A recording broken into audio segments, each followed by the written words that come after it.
What is up, everybody? Jordan here with the deck box, coming back to you tonight with another top deck for you guys. We're actually going to be looking at the first place list from Collinsville this past weekend, about actually a week ago. So a little late getting to you. I do apologize for that. But as I mentioned on Twitter, if you do follow me at J3T8LAK, spent a lot of time with family this week after the crazy weekend, and now we can expect videos probably Saturday through Tuesday is what my plan is. I'm going to be hitting a lot of these top decks from the tournament, and then possibly looking at some newer cards next week. I've already got some ideas churning in my head about some deck ideas for the new set Forbidden Light coming out. And yes, I know that's not till May, but you guys know I really love to look a little bit ahead and just kind of get a feel for what's going on. But real quick, some housekeeping things. If you don't listen to this part, you can skip ahead. I'll leave timestamps in the bottom. But real quick housekeeping. So this past week, actually had I guess a little discussion with Erica, and we decided that what we're gonna do is she has actually split off, and she is going to have her own channel. She is also really big into the VGC, so she's going to have a channel that focuses a lot on TCG like what we do here, but she's also going to be bringing some VGC stuff as well. I believe that is her plan. So just wanted you guys to know that that's what's going on with that. There's no hard feelings. We're still great friends. We just decided to each kind of have our own channel to do our own thing. And so be sure, once you finish watching this video, go check out her channel. She's got one video out now. I mean, like I said, it just started this week. She has her video talking about her Collinsville regional update, but her channel name is Gym Leader Erica. It's a little tough to find on YouTube right now since it's so fresh, but it's Gym Leader Erica, and I will leave a link to that in the description so you guys will be able to find it. So go check her out, support her, subscribe to her, follow her channel, and it's sure to be exciting. And if you're into the VGC, eventually, like I said, she may start doing some of those things as well. So anyway, back to the task at hand. We're going to hop into this list piloted by Mr. Robb at the Collinsville Regional this past week. I'm just going to run through the list pretty quickly. By now, a lot of you have probably seen it, but if you haven't, this is a good chance to take a look at it, screenshot it, and maybe try it out yourself. And then we're going to grab a quick game with it, just to see how we can do with it. Yeah, so real quick, hopping into the list. This is it's kind of a GlitchxCity list, but it's also mainly a ZoroArk list. It does run a 4-3 ZoroArk GX line. Of course, the trade ability is super strong. The attack rate is beating 20 damage times the amount of your Pokemon in play, so potentially 120, 150 with a choice band. Really solid attack. And what's great about it is you just attach DCE and you're swinging. So that is one of the core pieces, mainly for the draw support, but also a decent attacker as well. Then I'll skip past this part for now. Then we're looking at a 3-2 GlitchxCity GX line. Of course, you need to be playing the Wimp out Wimpod so that you can get him out of the active your first turn. But anyway, so GlitchxCity, if you don't know what it does, first impression, 30 damage base, but if this Pokemon was on the bench and became your active Pokemon this turn, this attack does 90 more damage. So 120, again, just like ZoroArk, potentially 150 if you have a choice band. Then from there, we do have Armor Press, a really solid attack during your opponent's next turn. This Pokemon takes 20 less damage from attacks, and it does 100 damage base.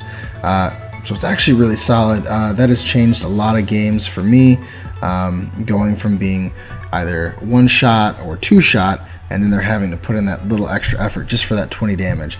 So really great attack once you've got GlitchxCity set up. Typically, unless you're taking a knockout, it's preferable to use Armor Press over First Impression or even Crossing Cut GX, which of course is its GX attack, where you do 150 damage and then you switch this Pokemon with one of your bench Pokemon. So this is going to be one of your other main attackers between ZoroArk and GlitchxCity, just depending on your matchups. Obviously, if you're hitting weakness, use GlitchxCity. If you're being hit by fire weakness, use ZoroArk. And of course, there's a lot of decks that are fighting right now, so you got to be careful with your ZoroArks. That is one thing to watch out for. Going back, we run a 2-2 Ian runs a 2-2 Lurantis slot in his list. The promo Lurantis, and of course the reason he does is the ability Sunny Day. The attacks of your grass Pokemon and fire Pokemon do 20 more damage to your opponent's active Pokemon before applying weakness and resistance. He has a okay attack, but that's not really what you use him for.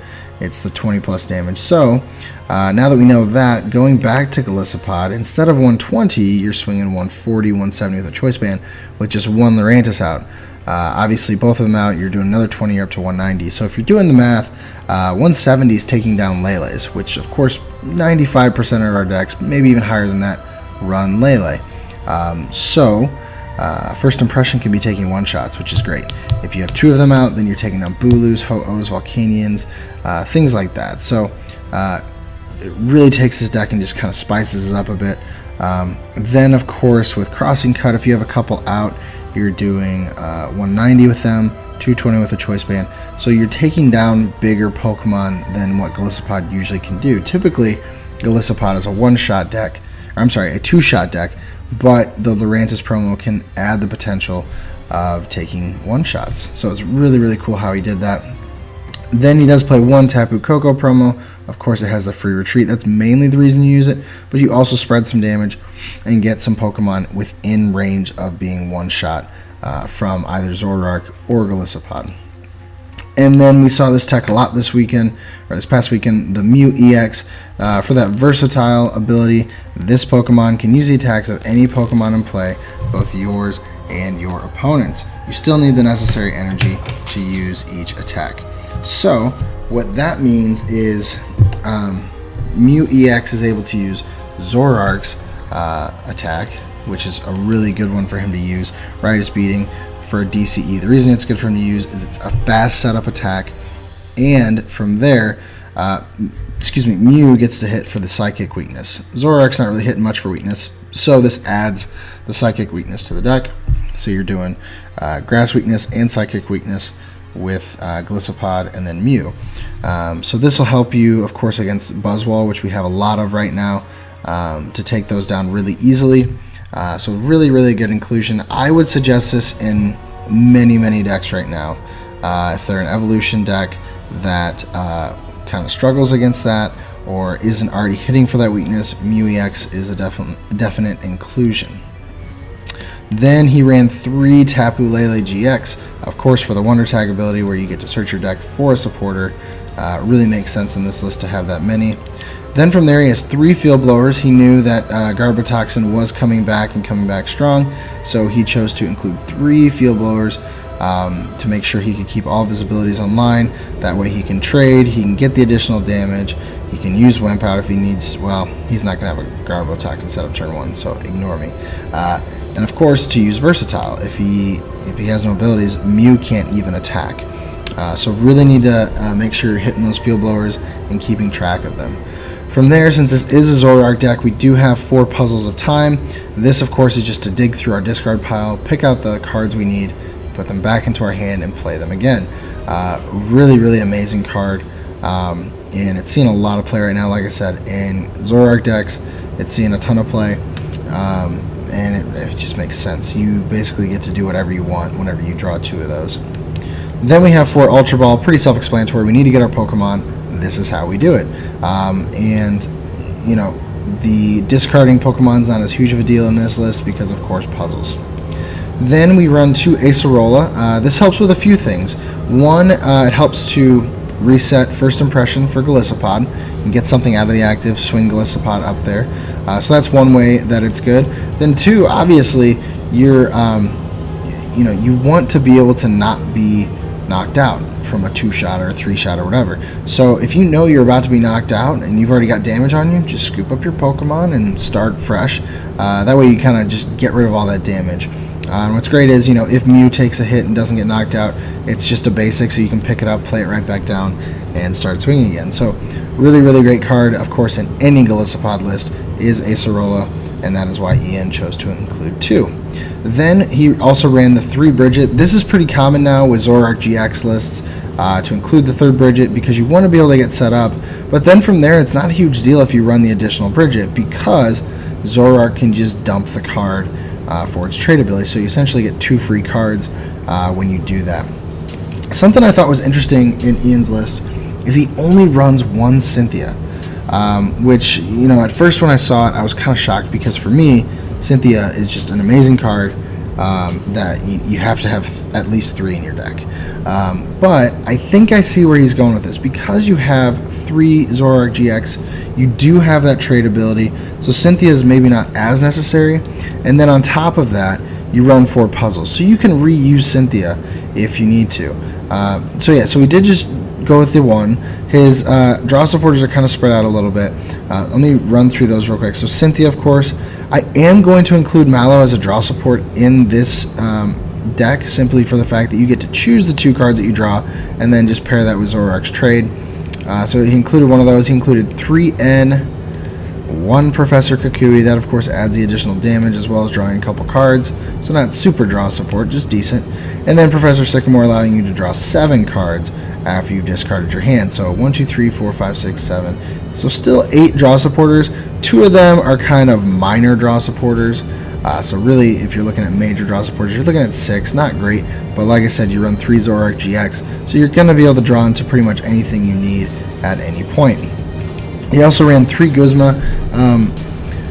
Guzma and Acerola are kind of the core cards that you're going to run in a Collinsville list. Typically, we'd see Guzma up around 4, but 3 seems to work in this because, once again, we do have puzzles, so it is appropriate for the deck.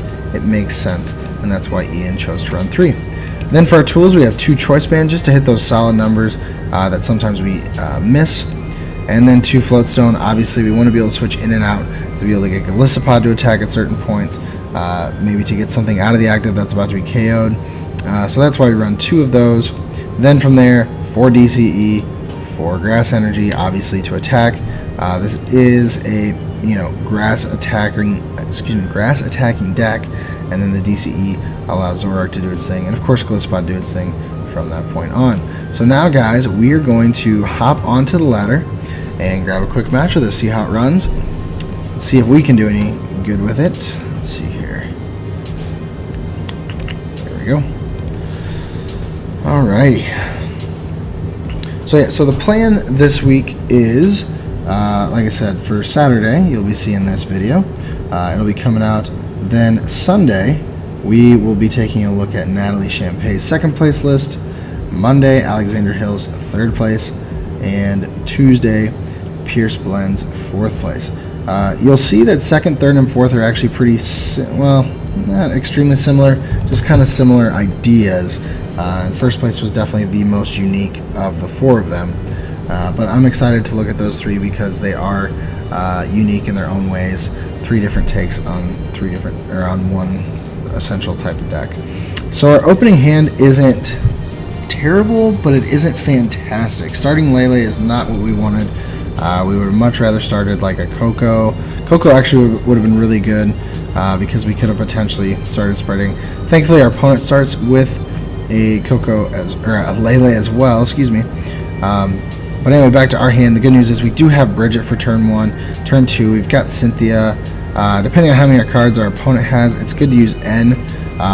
You just have to kind of pay attention to how many they have. You don't want to give them more than they have, but you certainly are okay with giving them the same or less. So we are going up against one of these new Duskmane lists, except they are playing with Metagross. I've gone up against this list, I think, 1 or 2 other times. It's really interesting how it functions. It almost seems more consistent than Magnezone, as odd as that sounds, but it seems to work, and it's kind of advantageous for us because we're able to take 2 prizes on their support as opposed to 1. So let's say we have prized here. We did prize 1 Fomantis. Oh boy. 1 Zoroark GX. So that's 2 things. 1 Golisopod GX. So 3 Pokemon. We prized 2 Ultra Ball. It's 4 and 5. And did we prize a Gizmo? We prized a Gizmo. Those are our 6 prizes. 3 Pokemon, a Guzma, 2 Ultra Ball. Not great at all. So in this matchup, what do we want to do? Let's get a Wimpod out. Or this is going to be a 2-shot no matter what. This is not going to be a 1-shot list. We'll grab 2 Zorua because we want to be able to set up Zoroark's next turn. I think that's a good play.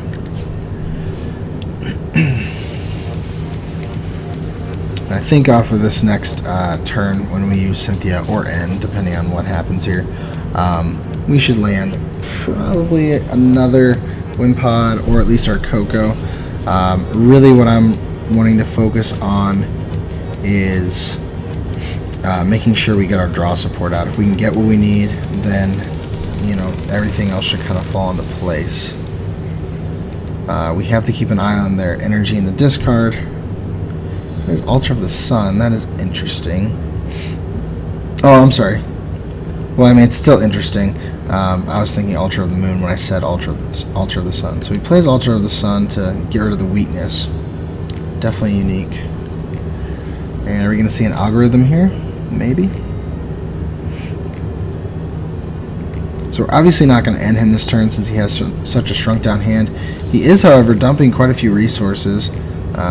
Guzma and N have been dumped because of the Sycamore. I mean, he used an Ultra Ball to get rid of Guzma. So I think that'll be our key, is focusing on our resources and kind of keeping track of them. Alright, we see a geotech system. 2, the active. And is he going to pass or algorithm? He's going to algorithm. So we are going to play that N. It only makes sense. Yeah, we're going to use that field blower first, just to get rid of that. We don't hit for weakness, but field blower is not going to be as important in this list. If he gets something set up, it's going to one-shot us anyway. So really, we're just dumping the field blower so we don't draw into it again. And yeah, and then that way we can end and hopefully get into some better cards. Floatstone, DCE, Choice Band wouldn't be bad. We could two-shot this Metagross. Alright, so he used his Algorithm GX, and we're just going to waste it. Absolutely waste it away. I think it could be good to get rid of... Dump a Sycamore. We can always get that back. Alright.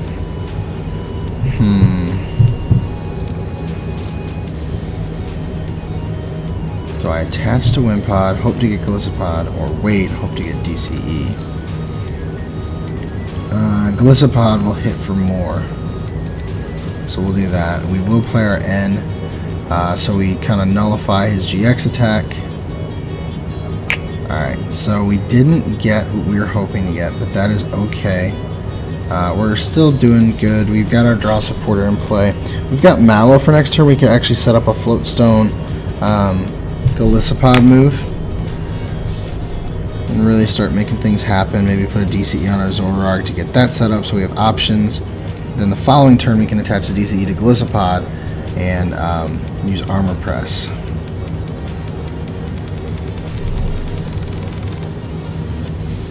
Alright, so what we have to hope for is we don't want him to get three Metagross set up, because then we're in trouble, and he's actually starting to do that, which is really scary, because once he gets those, he's able to get his energy streamed onto Dustermane Necrozma, which will cause us issues.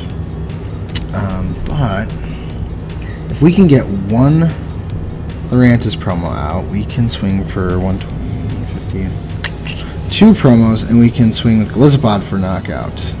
But one promo, we can use the GX for knockout. Alright, so we're hoping that he doesn't have a choice band here. That could cause us problems.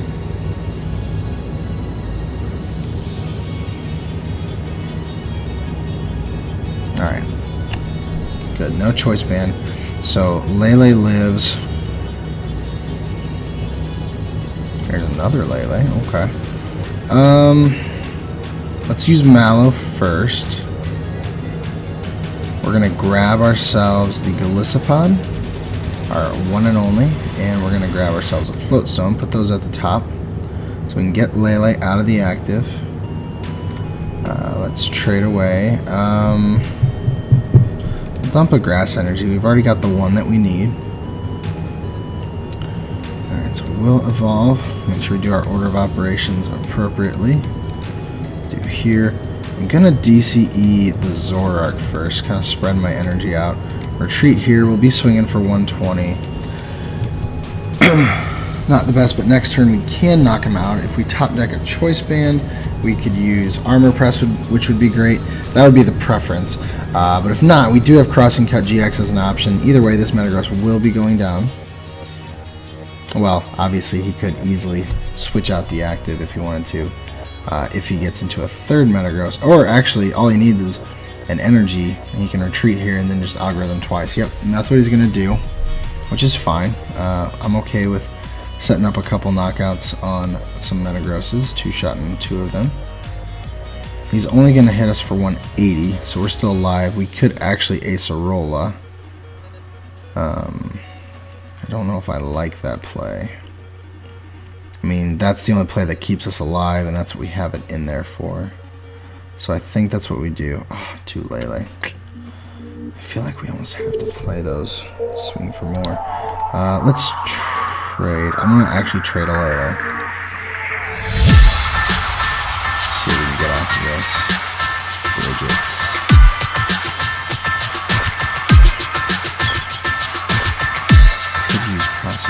Get out of there. Bring up Zora. He might be knocked out.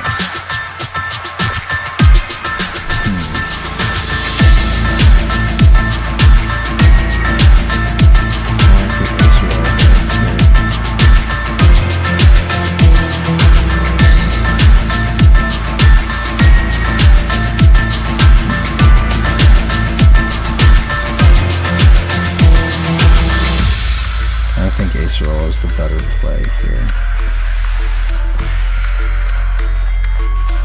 Bring up Zoroark. Zoroark's not swinging for a ton right now. That is the big issue. Play this down. We're swinging for 80. I could have him swing for 100, but that really doesn't do any good. He's going to be swinging.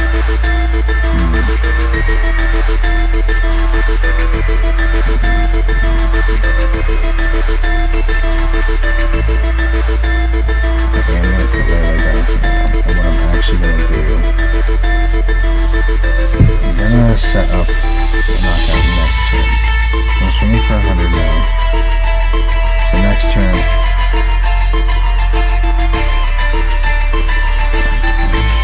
I have to get a choice point.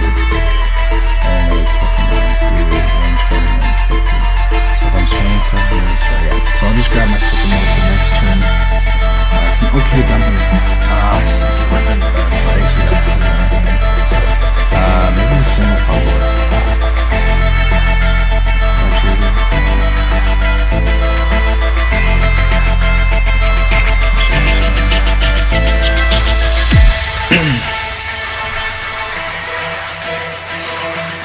Alright, so we got two Metagrosses within knockout range.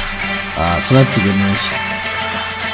I imagine they probably play some sort of healer. They used up most of their Ultra Balls, prepare for a lot of draw support going. There's another, what is that? It's a Stretcher. I'm sorry, Dominance. Yeah, that's what he's doing.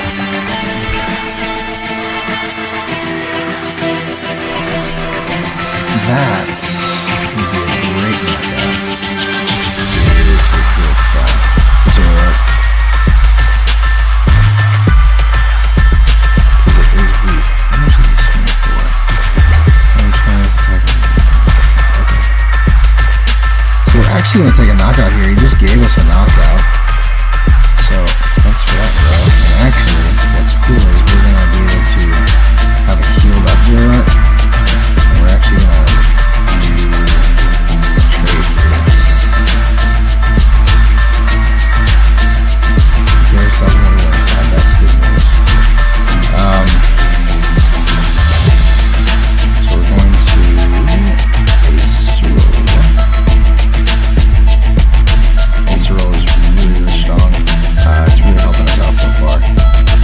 going to take a knockout. We do have a Zoroark again, and we can trade again, and we have the Bridget that we can dump. Which I guess I should have started by dumping that instead of the Ultra Ball. That was dumb. Because I could have had another. Yeah, I could have had another Zoroark out, but I just don't know what I would have dumped. That's the problem. So all right, Ride is beating, takes the knockout. He may have thought it was weak to Psychic. Honestly, I see Psychic Pokemon and just assume they're weak to Psychic. But Dawnwing's Necrozma is a ghost, so Dark is super effective against it. Alright, so he's gonna...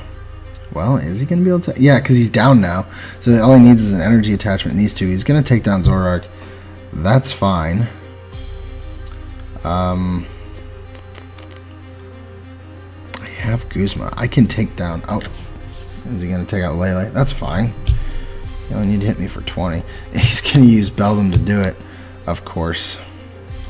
That's it's a little insulting.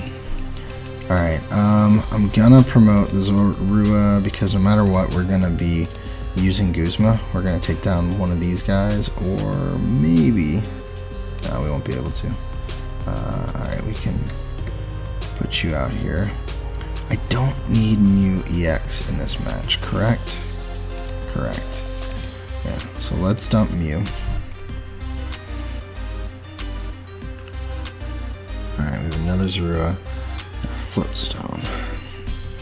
We should have set up a... I'm gonna dump a grass. I think we're okay with that. We should have set up a promo. Alright, so we have part of a promo. That wouldn't help us right now. Alright, so first impression could swing for 150 if we put that there. Do we set up another one of these? No, I think we hold that in our hand for this guy if we choose to use him.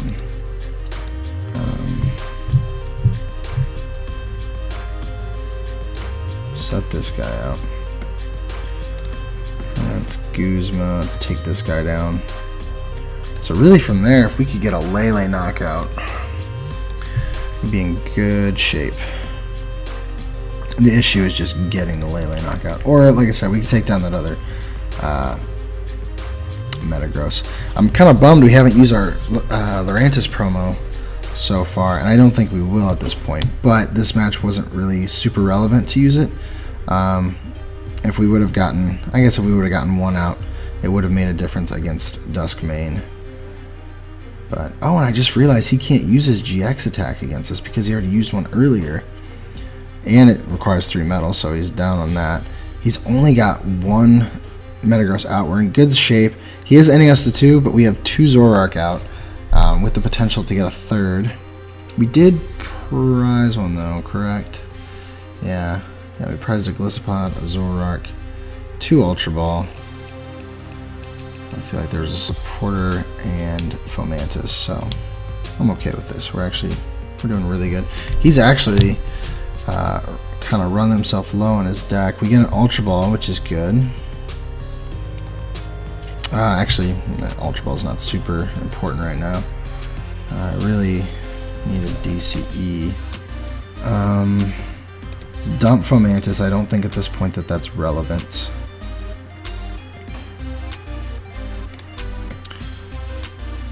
Oh, we just won. So check this out. 150 with Crossing Cut, 180 Choice Band, Kakui's 200. GG. Alrighty, that's how it's done right there. Going up against a tanky deck, and we did it. Awesome. That was actually, like, I have to admit, some of these decks sometimes they get a little tough. You feel like you're kind of behind. You still pull it out, but that one was just super easy, super smooth. Having the Zoroarks, and I'm not sure if you saw at the end there, we actually had our other Zoroark off the prizes. But having just those 2 out, being able to get 4 free cards every time, free. You have to give up stuff, but usually it was like a Bridget or a Pokemon we didn't need, like Mew EX was not important in that match. Near the end, the promo wasn't important, so we were able to dump that pretty easily. So I'm really, really happy with how that went. That went extremely well. So real quick, oh, we got a chest. I guess we have to open the chest before we go back to the list. Let's do it. We haven't done that on here in a while. Oh, we actually have a Burning Shadows back too. I have no idea. But it's locked, so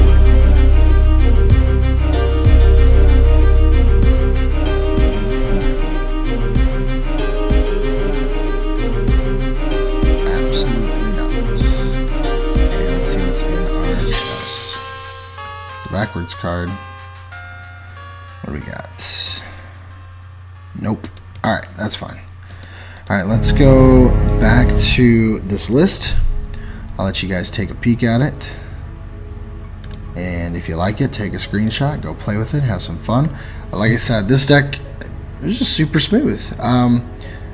And it gave us a lot of options. I feel like most GlitchxCity lists, it's either just straight GlitchxCity or it's GlitchxCity Garb. And so you have those options of attacking, but Garb isn't always consistent depending on how your opponent plays. If they're smart, they're not going to be able, or you're not going to be able to really take advantage of their items. But this gives you options because you've got Zoroark that can swing for 120 pretty consistently if your bench is full. But you've also got GlitchxCity that comes in and does some different stuff. You know, he protects himself a little bit. He swings for solid numbers. You saw at the end there, you know, took 200 or did 200 damage just with a choice band and Kukui.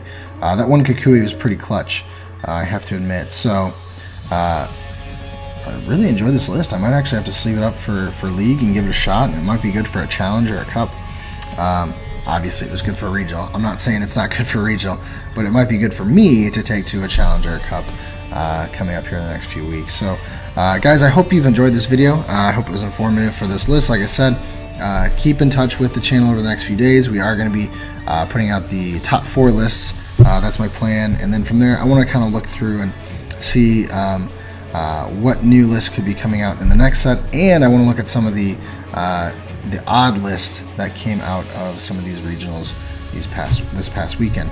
So guys, as usual, thank you so much for watching the video. I really appreciate it. If you enjoyed the video, please be sure to leave a like, and if you haven't had the chance yet, or you're just kind of holding back, subscribe. It won't hurt you at all. There's about 160 others that have already done it, so everyone's doing it. You might as well too. So guys, as usual, I have been Jordan with the Deck Box, where I want to know what's in your box. Thanks guys, we'll see you next time.